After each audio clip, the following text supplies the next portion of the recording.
오늘은 추수감사 주일입니다. 하나님께서 한 해 동안 베풀어 주신 은혜, 추수에 감사드리는 복된 주일입니다. 지난 3개월 동안 온누리교회 모든 성도들이 성경의 부분을 나누어 필사했습니다. 그래서 이제 도착한 필사된 성경을 제본 중에 있는데요. 먼저 완성된 성경 필사 제본을 사진으로 보시는 것처럼 우리 서빙 온누리교회 본당 로비에 이렇게 전시하는 데 있습니다. 여러분 틈나는 대로 또 예배당에 기도하러 오시는 대로 함께 오셔서 우리 성도님들이 정성껏 필사한 이 성경 말씀을 함께 보고 감사할 수 있게 되기를 바랍니다. 추수감사주일을 맞이하여 사르바 프로젝트 이름으로 감사의 쌀을 어려운 이웃과 나누는 그런 일이 진행 중입니다. 약 2163개 순이 함께 참여해 주셔서 이제 10월 말까지 2000여 개의 각 기관 또 어려운 가정에 보내지게 됩니다. 함께 참여하신 모든 성도님들께 감사를 드립니다. 그동안 중지되었던 성인 세례, 유아 세례 또 입교식이 이제 10월 마지막 주일부터 다시 재개됩니다. 함께 신청해 주시기 바랍니다. 오늘은 일본어 예배부가 30주년을 맞이하는 주일입니다. 오후 2시에 저희가 방역수칙을 지키며 또 축하 감사 예배를 드릴 예정입니다. 일본어 예배부가 지금까지 일본 선교를 위해서 러브소나타 또 여러 교회 지원 또 일본 CGN TV 많은 사역에 귀한 책임을 잘 감당해 왔습니다. 일본 선교에 귀하게 쓰임받을 수 있도록 계속 기도해 주시기 바랍니다. 오늘 드려지는 비전 헌금은 미디어 라이브러리 CGN TV의 사역을 위해서 드려집니다. 비대면 사회 또 이런 사회에 우리 성도들이 많은 영상에 노출되어 있는 이런 시대에 안심하고 우리가 볼 수 있고 또 보아야 하는 그런 신앙의 영상들을 추천해주고 또 연결해주는 귀한 사역입니다. 많은 그런 사이트들에서 우리 영상들을 유튜브를 통해서도 볼 수 있지만 그러나 나에게 꼭 필요한 것은 신앙 진단을 통해서 또 연결해주는 그런 맞춤 추천 영상이 꼭 필요한 것이죠.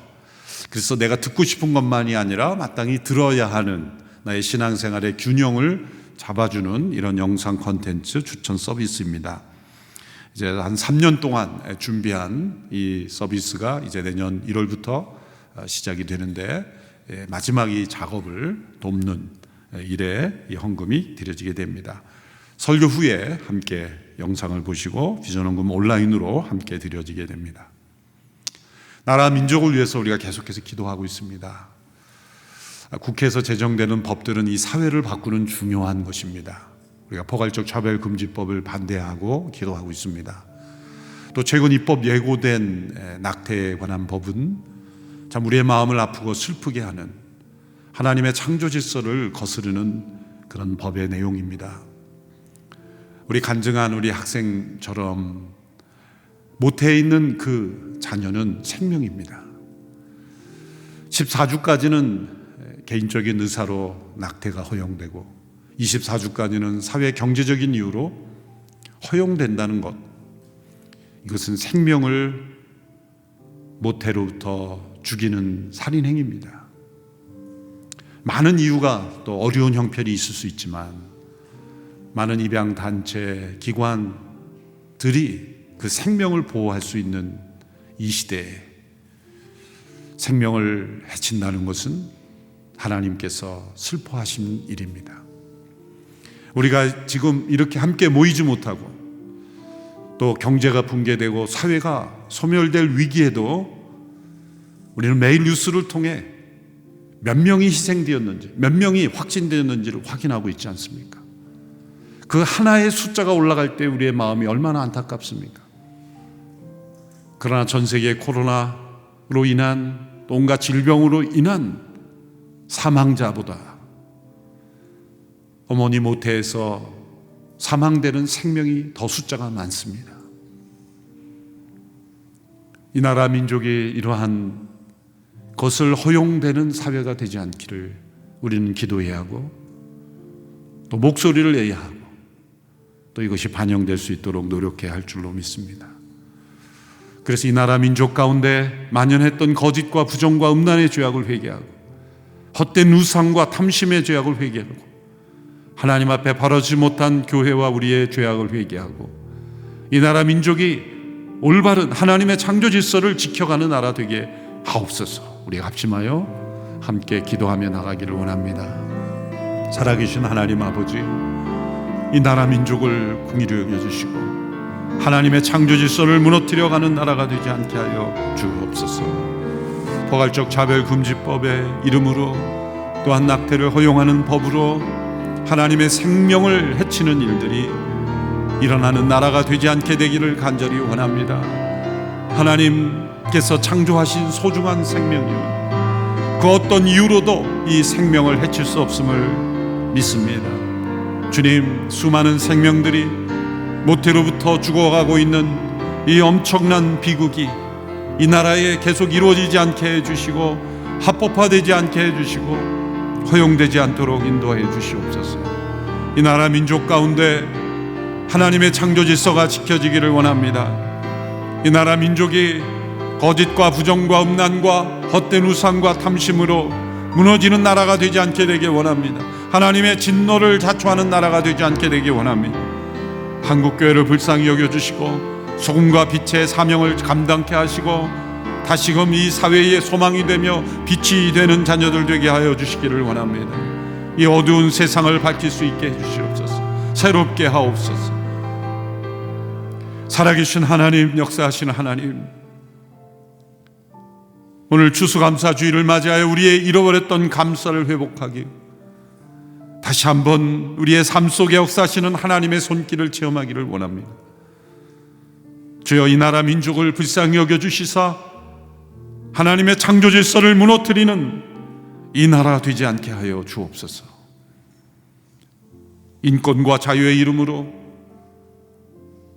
그 탐욕을 합리화하고 합법화하지 않게 해주시고 무엇보다 하나님의 생명을 해하는 일들이 일어나지 않게 해주시고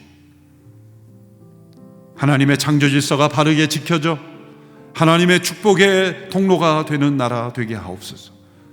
이 나라에 만연한 거짓과 부정, 음란과 악독, 헛된 우상과 탐심들의 죄악, 헛된 이념과 대립과 정쟁과 다툼과 분열이 끊어지게 하시고 하나님의 평화와 진리로 다스려지는 이 나라 민족 되게 하옵소서.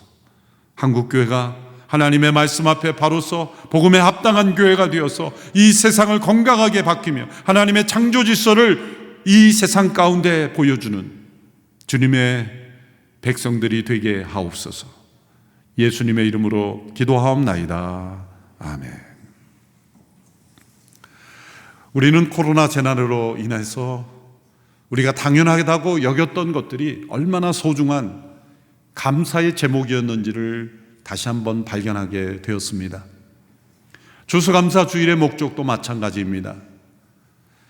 가장 익숙하고 가장 당연하게 여겼던 것들이 우리에게는 가장 소중한 감사의 제목임을 깨닫게 하시려고 이런 추수감사 주일을 지키는 것입니다. 세상에 당연한 것은 아무것도 없다는 것을 깨닫는 것입니다. 모든 것이 하나님께서 주신 것이며 우리를 창조하시고 우리를 보존하시고 우리를 섭리하시고 우리에게 공급하시는 하나님의 은혜로운 손길임을 고백하며 감사하는 복된 주일이 되어야 하겠습니다. 감사치 아니하는 것은 죄입니다.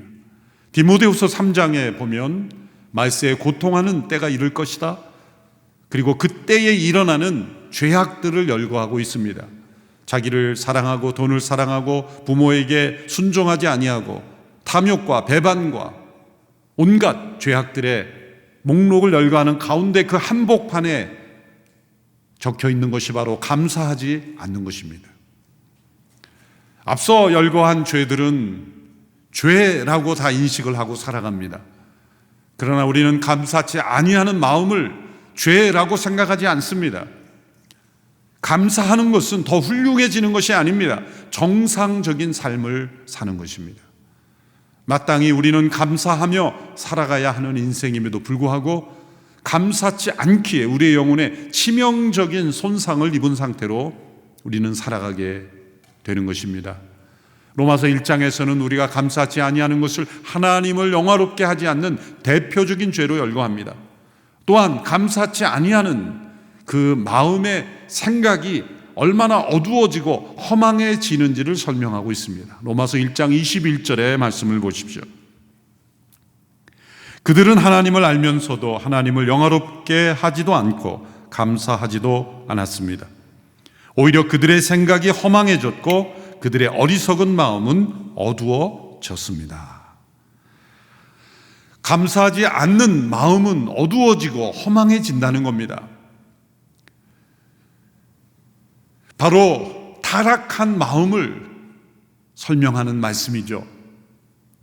최초의 타락은 감사를 잃어버린 아담과 하와에게서 시작된 것입니다. 최초의 인간들에게는 하나님께서 단 한 가지를 제외하고는 무한대의 자유를 주셨습니다. 동산 중앙에 있는 나무의 실과를 먹지 말라 하는 금지 명령을 제외하고는 모든 것을 할 수 있는 자유를 주셨습니다. 그랬다면 아담과 하와에게는 무엇이 더 많아야 했을까요? 감사가 그들의 삶에 충만해야 했을 겁니다. 한 가지의 금지 명령을 제외하고 모든 것을 할 수 있다면 모든 것이 다 감사의 제목이 되어야 했을 겁니다. 그러나 그들은 한 가지를 할 수 없다는 것에 대한 불평, 불만, 그것이 더 커져갈기에 모든 것을 할 수 있는 자유에 대한 감사를 잃어버린 것이죠. 그것이 타락의 본질입니다. 그래서 우리의 마음속에 감사보다 불평과 불만이 더 많다면 그것이 바로 우리가 아담 안에서 죄 가운데 태어났다는 원죄의 증거요, 타락의 증거인 것입니다. 그래서 사람들은 감사보다 불평과 불만이 더 빠릅니다. 감사의 제목보다 불평의 제목이 훨씬 더 많습니다. 이것이 바로 죄요, 하나님을 영화롭게 하지 않는 것이요, 바로 우리의 인생의 행복이 잃어버려지는 불행한 인생의 증거인 것입니다. 우리 모두가 이러한 감사치 아니하는 죄로부터 돌이켜 추수감사주의를 통해 하나님 앞에 참된 감사로 나아가는 저희들이 되기 원합니다. 우리는 하나님의 뜻을 알기는 원한다고 말합니다. 그러나 하나님의 뜻은 분명하게 이미 우리에게 드러나 있습니다. 범사에 감사하는 것입니다. 내 마음속에 감사가 없다면 내가 어떤 형편에 있든지 상관없이 하나님의 뜻 밖에 있는 것입니다. 그러므로 감사하지 않는 마음에서 일어난 생각, 계획, 어떠한 것, 모든 것들은 다 하나님의 계획 밖에 있고 뜻 밖에 있기에 우리에게 때로 위험할 수도 있는 삶이 되는 것입니다. 오늘 본문은 우리에게 감사의 중요성을 알려주는 귀한 사건이 기록되어 있습니다. 감사치 아니한 사람들과 감사한 소수를 비교하여 우리에게 교훈을 주시는 사건입니다. 예수님께서 예루살렘으로 가시기 위해서 사마리아라는 지역과 갈릴리라는 지역 사이로 지나가시게 되었습니다. 사마리아와 갈릴리 사이에 있는 그 지역은 버려진 땅이요, 또 버려진 사람들이 살고 있었습니다. 그곳엔 나병 환자들이 함께 모여 있었습니다. 나병 환자들은 당시 사회로부터 버림받은 사람들이요, 공동체에서 버려진, 소외된, 격리된 사람들이었습니다. 평상시 정상적인 사람들이라고 한다면 그 사마리아 사람들과 갈릴리 사람들이 함께 살지 않았을 겁니다. 그러나 그들은 양쪽 사회로부터 다 버림받은 사람들이었기에 이 나병이라는 그 질병이 그들을 하나로 묶어주었고 그들은 그 사이에 있는 버려진 땅에서 함께 살아가고 있었던 것입니다. 예수님은 예루살렘으로 가는 많은 길들 가운데 유독 그 길을 택했습니다. 바로 그들을 만나기 위해서였습니다. 모든 사람들이 피해가는 그 길을 예수님은 고집하셨던 것은 바로 이러한 사람들에게 복음을 전하기 위해서였습니다. 그 나병 환자들 가운데 10명의 환자들이 예수님 앞에 나와 고침을 받았던 사건을 기록하고 있습니다. 우리 주님 안에는 창조의 능력이 있습니다. 전지를 창조하신 삼위일체 하나님이시기에 성육신 하셔서 십자가에서 죽으시고 부활하신 예수님 안에는 이 부활의 생명이 있습니다. 그 부활의 생명을 우리에게도 나눠주기를 원하십니다. 그래서 하나님의 계획 가운데, 때로 하나님의 뜻 가운데에서 우리에게 이 생명의 능력으로 우리에게 놀라운 역사를 일으켜 주실 수도 있습니다. 죽은 자와 방불한 생명을 다시 살려주실 수도 있습니다. 의학적으로 고칠 수 없는 질병도 낫게 하시는 역사를 이룰 수가 있습니다. 이 새 생명의 역사를 우리 그리스도 안에서 체험하는 우리 모두가 되기를 바랍니다. 그런데 이 10명의 나병 환자들이 고침을 받고 난 이후에 두 부류의 사람들로 나누어졌습니다. 감사한 사람들과 감사하지 않은 사람들과 감사한 단 한 사람으로 나누어졌습니다. 이들의 모습은 우리에게 믿음의 어떤 단계를 보여주는지, 또 우리의 믿음이 어떤 모습으로 더 성숙해 가야 할지를 보여주는 중요한 사건입니다. 첫 번째 단계의 믿음은 우리의 문제와 필요 앞에서 하나님 앞에 나와 하나님의 긍휼을 구하는 믿음입니다. 어떤 문제와 필요를 부딪혔을 때 하나님 앞에 나와 간구하는 그 모습은 바로 믿음입니다. 사람들이 기도하지 않는 것은 바빠서가 아닙니다. 믿음이 없어서입니다. 우리의 문제가 어떤 문제든, 그 필요가 어떤 필요든 하나님 앞에 나오는 자세, 그 자체는 믿음입니다. 살아계신 하나님께서 우리의 모든 삶을 주관하시기에 나의 삶의 모든 문제를 하나님께 아뢰는, 어린아이가 부모를 전적으로 의지하듯 어떤 필요한 문제든 아버지 하나님께 나와 구하는 것, 그것은 믿음입니다. 너희가 얻지 못하면 구하지 아니하며 라고 말씀했습니다. 하나님 앞에 나의 문제와 필요를 가지고 구하는 것 그 자체, 그것이 바로 믿음의 태도입니다. 그러므로 우리의 문제가 클수록, 우리의 필요가 클수록 우리는 더 크신 하나님의 역사를 체험할 수 있습니다. 코로나 재난을 통해서 우리는 큰 위기 가운데 있습니다. 개인의 삶의 경제적인 위기, 공동체 위기, 사회의 위기 가운데 있습니다. 이 큰 위기와 문제는 더 크신 하나님의 역사를 체험할 수 있는 기회인 것입니다. 이때는 믿음을 체험하는 기회입니다. 하나님 앞에 나아가는 믿음을 체험할 기회입니다. 우리의 문제가 클수록 절망보다, 낙심보다, 불평보다 우리에게는 기도의 목소리가 더 커져야 할 것입니다. 살아계신 하나님 앞에 나오는 믿음, 이것은 믿음의 기본입니다. 믿음이 없이는 하나님을 기쁘시게 할 수 없다고 말씀했습니다. 그리고 하나님께 나아가는 자는 반드시 그가 살아계신 것과 그가 자기를 찾는 자들에게 상 주심을 믿어야 한다고 말씀하고 있습니다. 살아계신 하나님을 어린아이가 부모를 의지하듯 그렇게 찾고 의지하고 바라고 구하는 것, 믿음의 가장 중요한 단계입니다. 오늘 이 재난의 과정을 통하여 우리의 믿음이 회복되기를 바랍니다.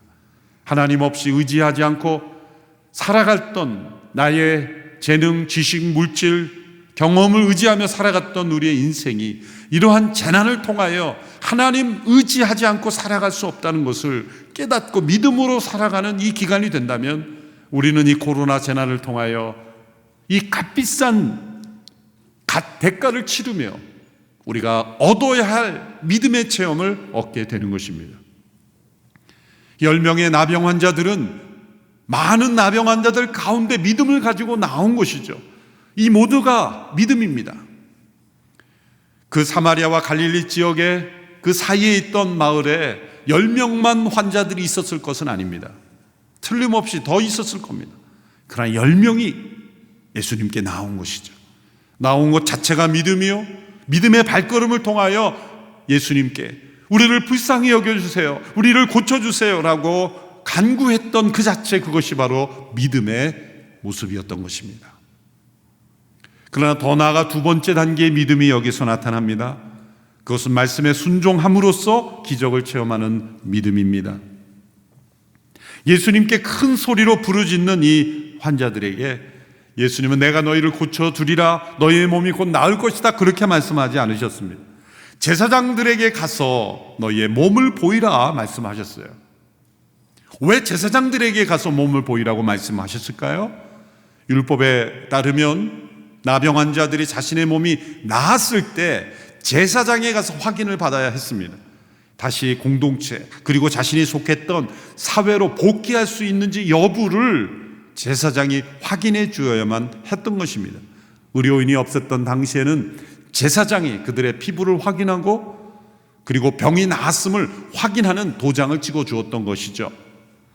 그러므로 예수님께서 너희 몸을 제사장에게 가서 보이라 말씀하신 것은 이미 나은 자처럼 예수님이 그들을 대하시고 선포하셨다는 겁니다. 그러나 문제는 그 말씀을 하시는 시점에 그들의 몸은 낫지 않았다는 겁니다. 여전히 그들의 몸에는 나병이 있었습니다. 자, 여기에서 이들은 고민하고 갈등했을 겁니다. 그들의 몸은 낫지 않았는데 예수님은 마치 나은 자처럼 제사장에게 가서 몸을 보이라고 하니 그 사이에 일어난 갭을 무엇으로 채울 수 있습니까? 여기에서 믿음이 요구되는 것입니다. 예수님은 제사장에게 가서 몸을 보이라고 했는데 자신들의 몸을 보면 여전히 병이 있는데 그들의 발걸음을 어떻게 움직일 수 있겠습니까? 믿음만이 그들의 발걸음을 움직일 수 있는 것입니다.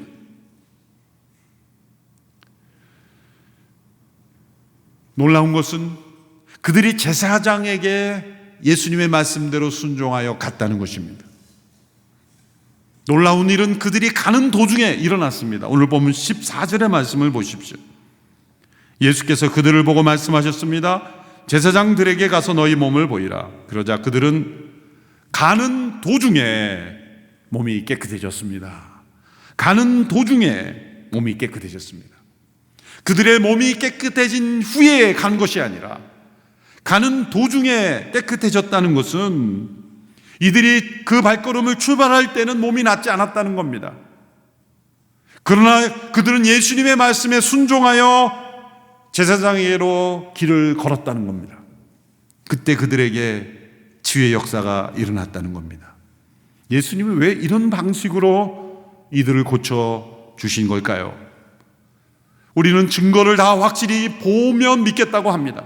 그런데 증거가 다 확실히 있는 상태에서 믿는 것은 사실 확인이지 믿음이 아닙니다. 참된 믿음은 증거가 있을 때 확인하는 것이 아니라 증거가 없을 때에 그 믿음 자체를 증거로 삼는 것, 이것이 참된 믿음이라는 것을 우리에게 보여주시는 겁니다. 참된 믿음은 믿음 자체가 증거가 됩니다. 히브리서 11장 1절의 말씀입니다. 믿음은 바라는 것들의 실체며 보지 못하는 것들의 증거입니다. 믿음은 그 자체가 증거가 되는 것이죠. 어떤 사람의 신상에 대해서 말한다고 한다면 사람들은 객관적인 서류를 요구할 겁니다. 객관적인 서류를 다 보고 확인한 것은 믿음이 아니라 확인일 뿐입니다. 그렇다면 그 사람의 말을 듣고 실제로 받아들이는 것, 그것이 믿음이죠. 그 사람이 진짜 믿을 수 있느냐 없느냐는 두 번째 문제이죠.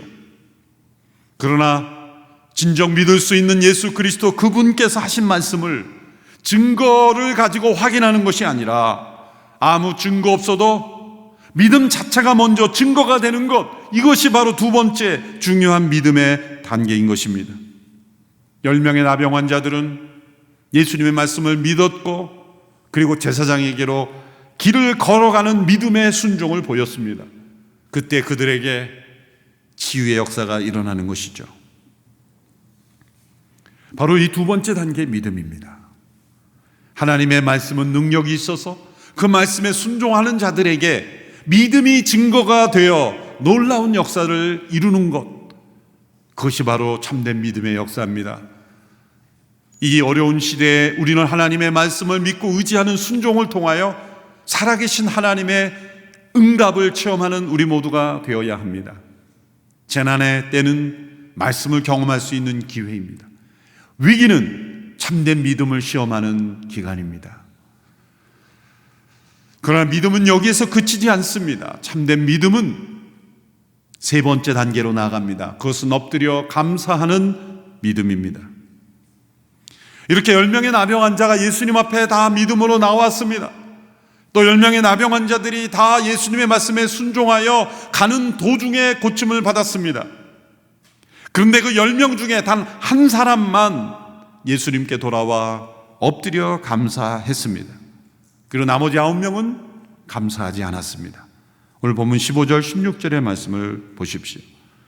그들 중 한 사람은 자기 병이 나은 것을 보고 큰 소리로 하나님께 영광을 돌리며 돌아왔습니다. 그는 예수의 발 앞에 엎드려 감사했습니다. 그는 사마리아 사람이었습니다. 그래서 예수님께서 이렇게 물으셨죠. 17절 이하 10명이 깨끗해지지 아니었느냐? 그런데 9명은 어디에 있느냐? 이 이방 사람 말고는 하나님께 영광을 돌리려고 되돌아온 사람이 없단 말이냐?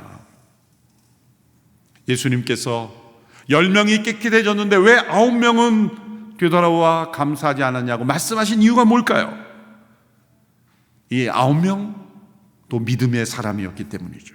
믿음이 없는 사람들이 아니었기 때문이죠.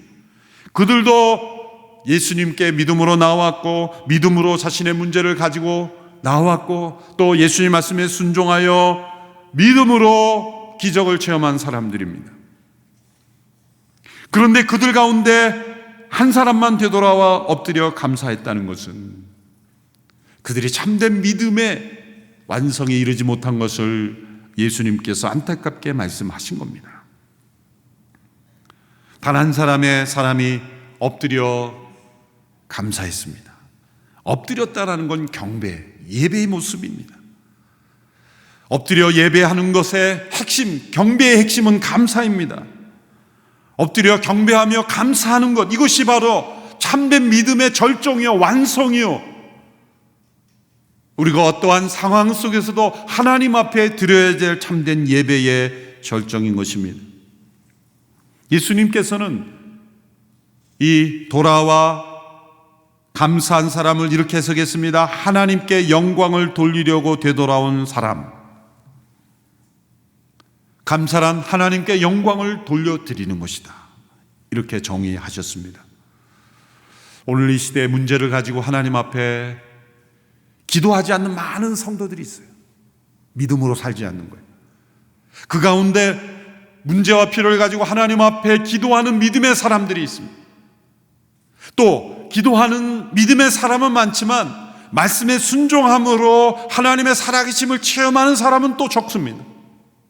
또 하나님의 살아계심을 체험하고도 감사하는 사람은 또한 적습니다. 우리의 믿음은 기도하는 믿음이 되어야 됩니다. 그러나 기도하는 믿음은 응답받는 믿음으로 체험되어야 돼요.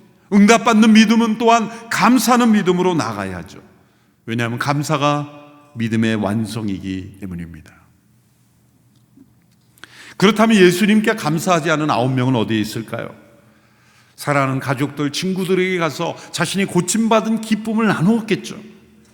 당연히 해야 될 일이고 그리고 자연스러운 일입니다. 예수님이 그러한 모습을 정죄하거나 비판하신 것이 아닙니다. 예수님 말씀하신 것은 우선순위입니다. 고침받은 이 은혜에 대한 감사를 예수님께 엎드려 감사하지 않는다면 그들의 믿음은 퇴보할 것이기 때문입니다. 놀라운 것은 살아계신 하나님께 나오고 살아계신 하나님을 체험하는 그 체험 이후에 감사가 없기 때문에 그 믿음이 도리어 퇴보하는 경우도 있습니다. 어느 학자는 이 사건을 이렇게 해석했습니다. 이 기적에 아이러니컬한 결과가 있다. 그것은 이 나병 환자들이 고침받은 후 하나님으로부터 멀어지게 되었다는 것이다. 그들이 하나님의 도움을 필요로 했을 때 그들은 하나님께 가까이 나아갔다. 그런데 그들이 하나님의 도움을 필요로 하지 않게 되자 그들은 하나님을 멀리 떠나게 되었다. 하나님께 도움이 필요할 때 가까이 나와 부르짖는 믿음의 사람들이 문제가 해결되면 더 이상 하나님을 찾지 않게 되는 이유는 감사가 없었기 때문이라는 거예요.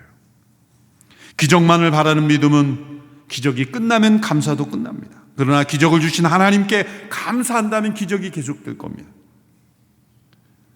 이 9명은 고침은 받았지만 고쳐주시는 분을 가까이 하지 못했어요. 기적은 체험했지만 기적을 일으키시는 분을 친밀히 경험하지 못했던 것입니다. 하나님은 우리에게 아낌없이 주시는 분입니다. 그러나 우리가 받는 그 무엇보다 주시는 그분을 가까이 하지 않는다면 우리가 하나님께로부터 받는 모든 것이 도리어 하나님으로부터 멀어지게 되는 이유가 되는 거예요. 수많은 사람들이 왜 우상을 숭배합니까? 그 우상은 우리 장로님이 기도하신 대로 하나님께서 주신 좋은 것이 우상이 돼요. 우리에게 주신 많은 축복을 우리는 축복을 주시는 분에게로 가까이 나가지 않고 그 축복 자체를 붙잡을 때 그것이 우상이 되는 것이죠. 고침받는 이 체험이 얼마나 귀한 것입니까? 그러나 고침받은 체험 이후에 문제가 해결되는 이 은혜 이후에 고쳐주신 분, 주시는 분, 축복을 내려주신 분, 함께 하신 그분께 나아가 감사하지 않는다면 내가 받은 모든 것이 나에게 도리어 그분으로부터 멀어지게 하는 그러한 이유가 될 수 있다는 것입니다. 유일하게 감사한 한 명은 사마리아 사람이었습니다. 사마리아 사람은 그 당시 사회의 주변인이요, 아웃사이더였습니다. 그는 사마리아 사람이기 때문에 아웃사이더였고 또한 나병 환자이기 때문에 아웃사이더였어요. 그러나 돌이켜 그가 하나님 앞에, 주님 앞에 나와 엎드려 감사할 때 그는 진정한 인사이더가 된 거예요. 많은 사람들은 어떤 공동체든 중심에 있기를 원하지 않습니까? 주변인으로 밀려난다는 것이 얼마나 우리에게 소외감을 주고 우리에게 아픔을 줍니까? 그러나 이 사회로부터는 주변인으로, 아웃사이더로 평가받아도 하나님, 살아계신 하나님 나라의 공동체에서 진정한 인사이더는 엎드려 감사하는 자입니다. 왜냐하면 그들은 천국을 경험하고 있기 때문입니다. 이 한 명의 나병 환자들은 다른 9명의 사람과 다른 선택을 하여 감사했죠. 그들이 질병 가운데 있을 때는 함께 움직였습니다. 예수님께도 함께 나왔습니다. 믿음의 발걸음을 함께 했어요. 그런데 마지막 이 믿음의 단계에서 9명의 사람들은 이탈했습니다. 그러나 다른 9명의 가는 길을 갖지 않고 그는 단 한 사람으로서 하나님 앞에 홀로 외로운 선택을 한 거죠. 믿음이 왜 어렵습니까? 사람들이 믿음으로 살아가지 않는 사람들이 더 많기 때문입니다. 믿음으로 사는 것은 좁은 길을 택하는 것입니다. 감사하는 믿음도 좁은 길을 택하는 겁니다. 감사하지 않고 사는 사람들이 훨씬 많기에 하나님 앞에 감사로 살아가는 것은 매우 좁은 길입니다. 다른 사람과 다른 선택을 하는 것입니다. 또한 이 한 명의 나병 환자는 즉시로 돌아와서 감사했죠. 감사를 미루면 사단은 그 사이를 틈탑니다. 나의 능력이라고 착각하게 합니다. 또한 우연이라고 생각하게 합니다. 다른 수많은 감사하지 못할 이유를 덧붙여서 감사로 하나님 앞에 나가지 못하게 만듭니다. 그래서 세상의 모든 것들은 서두르면 때로 위험하고 재앙이 됩니다. 그러나 감사는 아무리 서둘러도 해롭지 않습니다. 서두를수록 더 유익한 것이 감사죠. 또한 이 한 명의 나병 환자는 겸손하게 감사했어요. 예수님의 발 앞에 엎드려 감사했습니다. 고개를 숙여 인사하는 것으로 만족할 수 없었어요. 엎드린다는 것은 최고의 경배를 드린 것입니다. 주님 앞에 엎드린 것은 굴욕이 아니라 영광입니다. 자신을 한없이 낮추고 주님을 한없이 높이는 것, 이것이 참된 예배이기 때문이죠. 마지막으로 한 명의 나병 환자는 감사를 통해 온전한 구원을 경험했어요. 19절의 말씀입니다. 그리고 예수께서 그에게 말씀하셨습니다. 일어나 가거라, 내 믿음이 너를 구원했다. 믿음이 너를 구원했다는 말씀을 왜 이 시점에서 하셨을까요? 육신의 치유를 받는 것, 그것은 온전한 구원이 아니라는 거죠.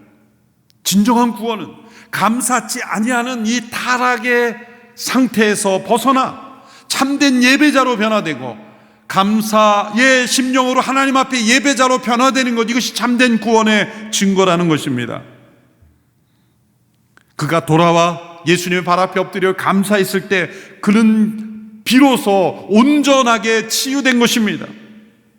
병은 고침받았지만 감사치 아니한 타락한 마음에 계속 거한다면 그것은 온전한 구원이 아닌 것입니다.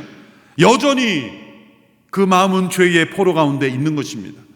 주님께서 이 땅에 오셔서 수많은 질병들을 고쳐주신 것은 질병 자체를 통해 살아계신 하나님을 나타내기도 했지만, 더 중요한 것은 육신의 이 질병을 불가능해서 가능으로 바꾸신 하나님께서 우리의 타락한 심령도 그리스도의 십자가로 고쳐주시고 온전케 하실 수 있는 분이라는 것을 우리에게 알려주신 것입니다. 본성상 우리는 감사치 아니하는 타락한 죄성을 가지고 태어났습니다. 감사는 배워야 합니다. 예수 그리스도 안에서 우리는 이 감사의 마음으로 변화되어야 하는 것입니다. 죄로부터 자유케 된, 타락으로부터 그리스도의 십자가의 보혈로 씻음받고 변화된 이들이 체험할 수 있는 것이 진짜 감사이기 때문이죠. 그래서 감사가 믿음의 완성인 것입니다. 이 한 명의 나병 환자는 단지 고침받는 데서 그치지 않았습니다. 자신을 고쳐주신 예수님, 그분을 알게 되었고 그분을 사랑하게 되었습니다. 그가 만일 돌아와 감사하지 않았다면 예수님의 그 사랑과 은혜를 보는 눈이 열리지 않았을 겁니다. 우리가 감사할 때 하나님 앞에 영광 올려드리게 되고 우리는 천국을 경험하게 될 겁니다. 이 한 사람이 돌아와 예수님의 발 앞에 엎드려 감사하고 하나님의 영광을 돌린 것은 왜 중요합니까? 바로 이 모습이 우리가 영원히 천국에서 경험할 모습이기 때문이에요. 천국은 이것이 정상인 사회입니다.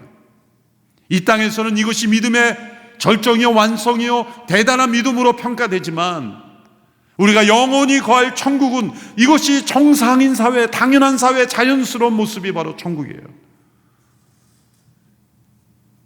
이 땅의 삶의 목적은 무엇입니까? 가장 성경적인 이 땅에서의 삶의 목적은 영원한 천국의 삶을 준비하는 것입니다. 이 땅에서 이루어지는 모든 우리의 삶은 영혼을 준비하는 데에서만 가치가 있는 것입니다.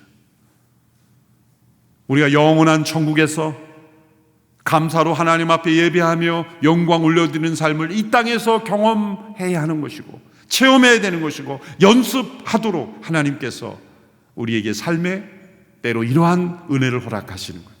그리고 고난 속에서도 하나님 앞에 감사함으로 우리의 삶이 영원한 천국에 합당하도록 우리를 빚어 가시는 겁니다. 이 한 명의 나병 환자가 엎드려 하나님 앞에, 주님 앞에 감사하며 영광 올린 것처럼 세상의 많은 사람들이 어떠한 삶을 선택하든지 다수에 휩쓸리지 않고 주님과 나만이 아는 이 깊은 믿음의 비밀을 체험해가는 우리 모두가 되기를 바랍니다. 그리고 영원한 천국을 이 땅에서 준비하고 연습하고 체험해가는 우리의 삶의 습관이 될 수 있게 되기를 주님의 이름으로 축원합니다. 기도하겠습니다. 살아계신 하나님의 은혜에 감사를 드립니다.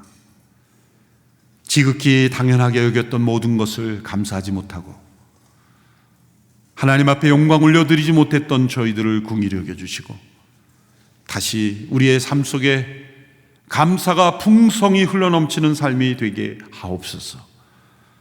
우리의 응답 주심도 감사, 때로 우리의 소원에 응답하지 않은 것에도 감사, 그 어떤 삶이든지 주께 엎드려 감사하는 것이 우리의 기쁨이 되고 우리의 소원이 되는 우리의 삶이 되게 하옵소서. 예수님의 이름으로 기도하옵나이다. 아멘.